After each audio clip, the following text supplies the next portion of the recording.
At 3:18 a.m., under the dark skies of southern Ukraine, silence shattered into chaos.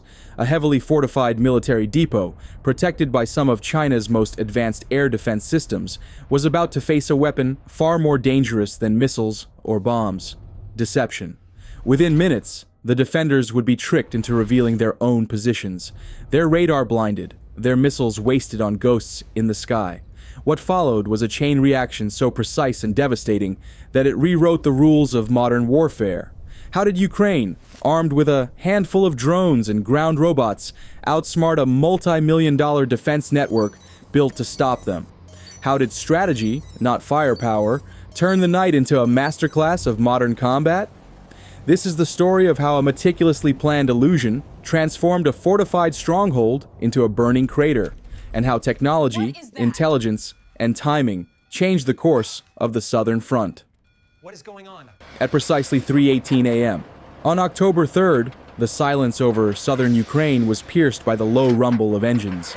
A long convoy crept toward a heavily fortified logistics depot near the Dnipro River on the outskirts of Kherson. The air was still, but beneath that stillness was tension, the kind that comes before history changes direction. 50 heavy transport trucks, carrying over 2,000 tons of rockets, ammunition, and fuel, rolled in formation.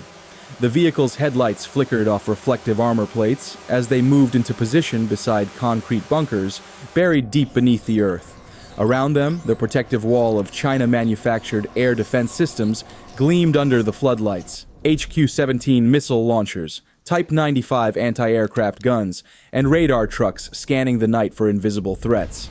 These defenses formed a web of radar coverage, overlapping fields of fire, and electronic jamming, an impenetrable shield designed to intercept anything that dared to approach. To the Chinese and Allied crews stationed there, this was routine procedure. A massive supply convoy was being secured to sustain operations in the south. To Ukrainian military intelligence, however, it looked like something else entirely: the build-up to a major offensive. For weeks, Kyiv's analysts had been studying satellite imagery and intercepted communications that hinted at increased logistical activity near the Kherson front. But this convoy was different. Its scale, the timing, the unusual security, everything pointed to the same conclusion. This was not resupply, it was stockpiling. And if left untouched, it could fuel a campaign that would shift the balance of the war. High above, Ukrainian reconnaissance drones hovered silently, their thermal cameras capturing the depot's every movement. Through encrypted satellite feeds, data streamed to command centers hundreds of kilometers away. Each vehicle's heat signature, each radar sweep, each movement of troops was logged and mapped. The information was not only intelligence, it was a blueprint for dismantling an entire military hub. The problem was how. The depot's defensive grid was designed to repel aircraft, cruise missiles, even long-range artillery. Any direct strike would face layers of radar, short-range interceptors, and electronic jamming. A frontal assault would fail before the first missile even reached the target. But warfare is not just about power, it's about perception. And perception can be deceived. At 3:26 a.m., Ukraine began its gambit. Two old, modified aircraft, Soviet-era reconnaissance jets refitted with radar amplifiers, took off from a makeshift airfield. Their mission was not to destroy, but to be seen. Flying low and fast toward Kherson, they broadcast radar signatures resembling a formation of heavy bombers. On the enemy's monitors, a blip appeared, large, slow, and threatening. The reaction was instantaneous. Alarms wailed through the depot. HQ-17 missile crews jumped into action, locking onto the targets. Within seconds, the night sky lit up with the orange tails of surface-to-air missiles streaking upward. Type 95 guns swiveled and fired, their tracers stitching glowing lines into the darkness. The entire air defense network came alive, exactly as Ukraine had hoped. But there were no bombers. The aircraft were decoy drones programmed to mimic human flight patterns. The moment the missiles launched, Ukraine's electronic intelligence teams went to work. Every radar pulse, every frequency, every coordinate was captured and triangulated. Within moments, they had a precise digital map of the depot's air defenses, the position of each launcher, radar truck, and gun emplacement. In less than 3 minutes, the defenders had not only wasted their ammunition on empty skies, but also revealed their entire layout. By 3:30 a.m., the radar crews were reloading, scanning furiously for another wave that would never come. What they didn't see was that the real attack had already begun, much closer to the ground. From multiple directions, small FPV, first-person view drones skimmed across the fields, flying barely above the treetops. Their electric motors made almost no sound. They were guided by live operators watching through night vision cameras, each drone carrying a shaped explosive designed for maximum impact against soft targets. The first struck a massive fuel tanker parked near the depot's entrance. The shaped charge tore through the metal hull, igniting 90,000 pounds of diesel. A fireball erupted, lighting up the night sky for miles. The shockwave rippled outward, knocking over nearby vehicles and shattering the windows of the command post. Within seconds, 2 more drones slammed into trucks loaded with 152mm artillery shells. The explosions triggered a chain reaction, one container after another detonating, sending glowing arcs of shrapnel through the air. The depot turned into an inferno. Panic spread through the defenders. Gunners fired into the darkness, trying to spot the tiny drones darting between flames and smoke. But their sensors were blind. Their radar tuned for larger, higher targets, not low-flying machines hugging the terrain. And the chaos had only just begun. As fire and confusion consumed the depot, another Ukrainian unit was already executing the next phase. Hidden kilometers away, electronic warfare teams were jamming enemy communications, feeding false radar echoes to simulate more incoming aircraft. Each decoy signal forced the air defense crews to re-engage, wasting precious missiles and giving away new positions. Meanwhile, Ukrainian artillery batteries, guided by the live data from reconnaissance drones, began firing precision rounds. Every explosion on the ground was carefully calculated. Ammunition depots, radar arrays, anti-aircraft positions. What appeared to the defenders as random destruction was in fact an orchestrated pattern of suppression. At 3:39 a.m., while fire still raged, small ground robots known as Ratel units emerged from pre-dug trenches at the perimeter. Each was no larger than a suitcase, but carried advanced thermal optics. The Ratels scanned the area, marking targets invisible to human eyes, machine gun nests, camouflaged vehicles, communication lines. Within seconds, the data was transmitted to forward observers. Artillery fire adjusted instantly, landing with pinpoint accuracy. The combined effect was devastating. What began as an impenetrable fortress was now a battlefield engulfed in smoke and confusion. Fuel trucks burned uncontrollably. Ammunition bunkers detonated one after another. Missile crews scrambled to reload launchers they could no longer coordinate, while radar operators fought to distinguish real threats from false echoes. And yet, throughout the chaos, Ukrainian command maintained calm precision. Each strike, each maneuver followed a calculated rhythm, like a conductor guiding an orchestra of machines. By 3:46 a.m., the defenders' organized resistance had all but collapsed. Their missiles were depleted, their radars overloaded, and their perimeter in flames. But to Ukraine's commanders, this was only the beginning. The objective was not simply to destroy supplies, it was to dismantle the system itself, to turn technology against its users. Every moment the defenders spent reacting to ghosts in the sky brought Ukraine closer to the final strike that would erase the depot entirely. As the first light of dawn began to tint the horizon, the smoke rose like a dark pillar above the Dnipro plain. From space, satellite imagery would later show a pattern of explosions stretching across the compound, evidence of a perfectly executed, multi-layered deception. The battle had lasted less than 20 minutes, yet in that time, one side's firepower had been neutralized not by superior weapons, but by superior thinking. For centuries, generals have said that in war, deception is the sharpest weapon. On that October morning, Ukraine proved it once again, transforming an enemy's strongest defense into the very source of its destruction. And as the flames consumed the depot, the stage was quietly being set for what would follow. A strike that would not only cripple a logistics hub, but redefine how modern wars are fought. By 3:40 a.m., the depot near the Dnipro River was no longer a fortress. It was a battlefield engulfed in fire and confusion. Fuel blazed, ammunition detonated in rhythmic bursts, and the night was alive with the sound of chaos. What had been a carefully guarded stockpile minutes ago was now the beating heart of a coordinated Ukrainian assault. Yet the most remarkable part of the operation was only beginning. The real genius of the plan lay not in the drones that ignited the flames, but in what came next, a networked counterstrike that combined human precision, autonomous robotics, and electronic warfare into one seamless, synchronized offensive. Hidden along the tree line several kilometers from the burning depot, a Ukrainian ground control team monitored the chaos through real-time drone feeds.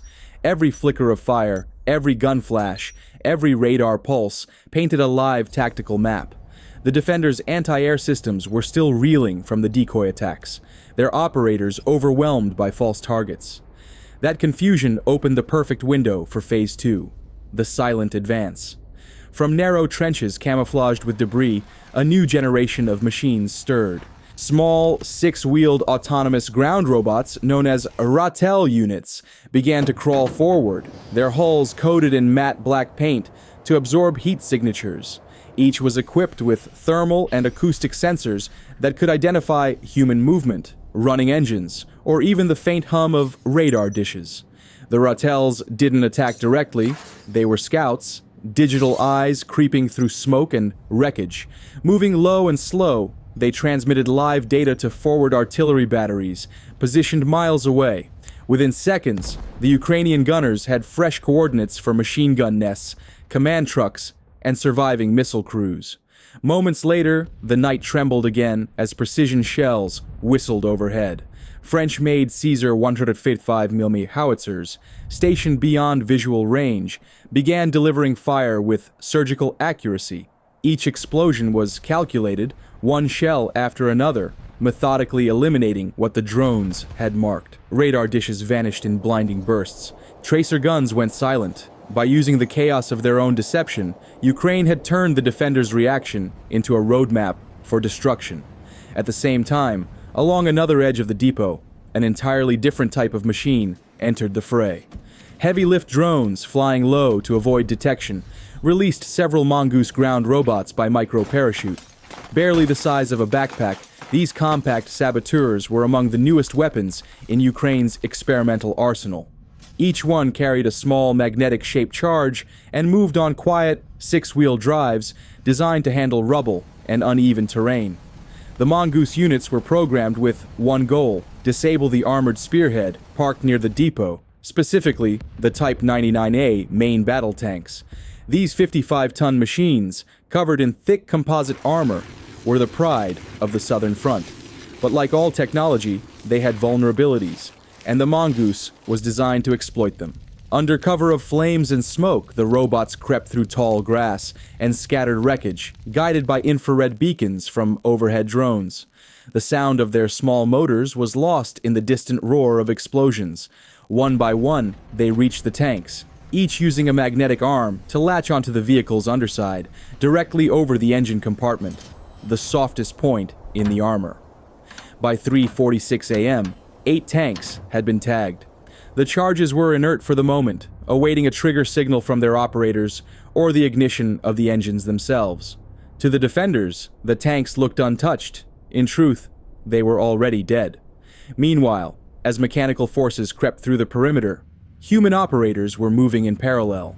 A 6-man Ukrainian special operations team, transported by nearly silent all-terrain vehicles, crossed a dried canal west of the depot. Each wore adaptive camouflage designed to blur under infrared imaging. Their mission: eliminate communications, disrupt fuel storage, and cut off any possibility of coordination. Approaching under cover of burning debris, the commandos took out the first guard post with suppressed MP5 SD submachine guns. 2 more sentries fell before they could raise alarms. Working quickly, the team split, 3 operators moved toward the auxiliary fuel yard, where 40,000 gallons of diesel were stored in metal drums, while the others approached a camouflaged communications relay truck. At 3:58 a.m., they attached thermobaric charges to the fuel drums and planted shaped explosives beneath the communications array. The charges were timed to detonate alongside the larger aerial strikes still to come. Before withdrawing, they severed the fiber cables linking the relay truck to the radar command vehicles, effectively cutting off the depot's last line of internal coordination. Back at the main command post, confusion deepened. The defenders were trapped in a web of their own technology. Radio chatter became distorted by overlapping signals. GPS feeds flickered. Jamming units meant to blind Ukrainian drones began interfering with their own radars. Each attempt to restore control only made the system less stable. At 4:05 a.m., several small explosions signaled the detonation of the thermobaric charges. Huge columns of flame rose from the auxiliary fuel yard, creating rolling firestorms that fed the inferno already consuming the base. Smoke blackened the sky, visible for miles. But for the Ukrainian strike teams, the operation was proceeding with near-perfect timing. Using encrypted mesh communications, field commanders coordinated across air, ground, and cyber domains simultaneously. The earlier electronic deception had bought precious minutes, and they used them ruthlessly. Drones identified new artillery targets. Ground robots scanned for remaining anti-aircraft guns. Commandos secured escape routes in case of counterattack. Every move was part of a choreography months in the making. By 4:12 a.m., Ukrainian armored units, Leopard 2A6 tanks, and Bradley IFVs were already advancing toward the depot. Their thermal sights cut through the darkness as Caesar artillery continued suppressing any returning fire. The armored column's path had been cleared by drones and robots before the first tank even rolled forward. Inside the depot, defenders were in disarray. Some crews abandoned vehicles to escape spreading fires. Others tried to mount counterattacks with small arms, but their heavy armor, those once formidable tanks, had become a hidden trap. When one commander attempted to start his vehicle, a muffled explosion ripped through the rear hull. Then another, and another. The Mongoose charges had detonated, disabling engines and igniting fuel tanks. Within minutes, half the armored reserve was out of action without a single direct hit from Ukrainian gunners. In the smoke and chaos, the defenders began retreating in small groups, unaware that surveillance drones were following every movement. For the first time that night, the Ukrainian ground forces moved without opposition. Their tanks crossed the outer perimeter as engineers marked safe zones amid the burning wreckage. At 4:18 a.m., the second phase of the operation officially concluded. Every objective had been achieved: radar neutralized, armor disabled, fuel depots destroyed, communications cut, and the enemy command in complete disarray. The depot, once the nerve center of a southern offensive, was now nothing more than a field of twisted metal and rising heat. But the operation wasn't finished. Ukraine's forces had saved one last move, a final act of deception meant to seal the enemy's fate. As the wind carried thick plumes of black smoke across the Dnipro, the surviving defenders prepared for another strike from above. What they didn't realize was that the next threat wouldn't come from the sky they were watching, but from the ground they could no longer control. And when it came, it would erase what remained of their command in a single, blinding flash. By 4:20 a.m., the night sky above the Kherson front was a burning mural of light and smoke. What had begun as a logistical stronghold had been reduced to a broken, flaming landscape. Yet amid the destruction, Ukraine's forces were not retreating. They were preparing for the final, decisive phase of the operation. The defenders were weakened, their communication lines shattered, and their radar systems confused by layers of electronic interference. Everything was in place for one final strike that would complete the illusion and finish the job.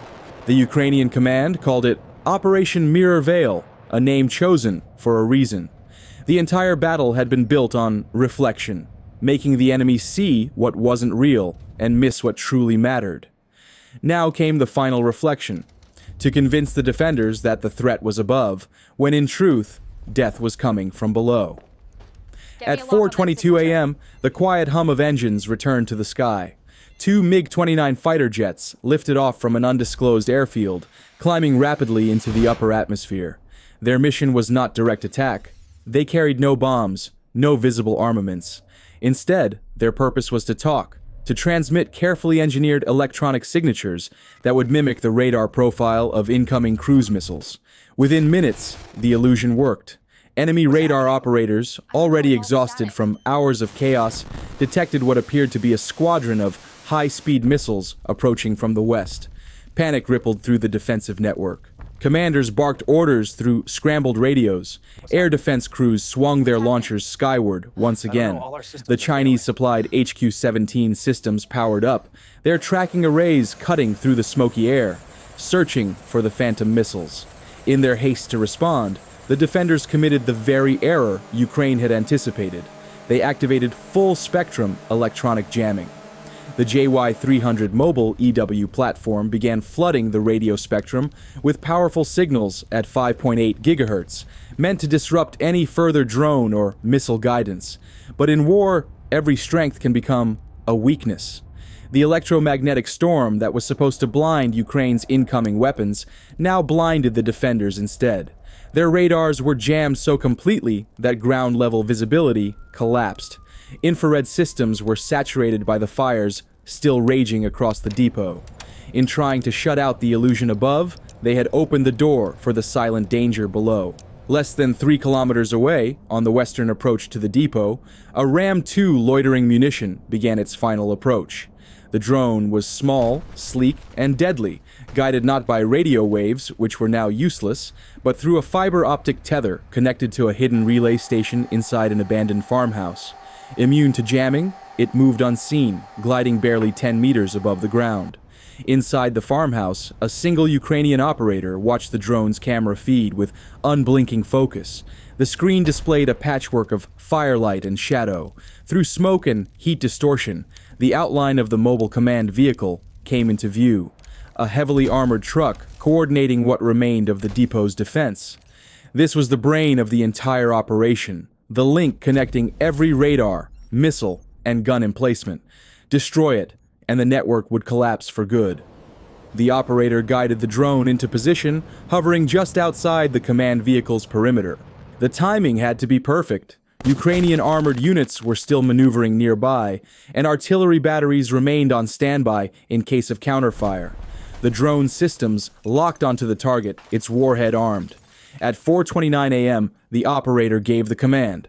The Ram-2 accelerated, streaking forward at treetop height before diving straight into the command vehicle.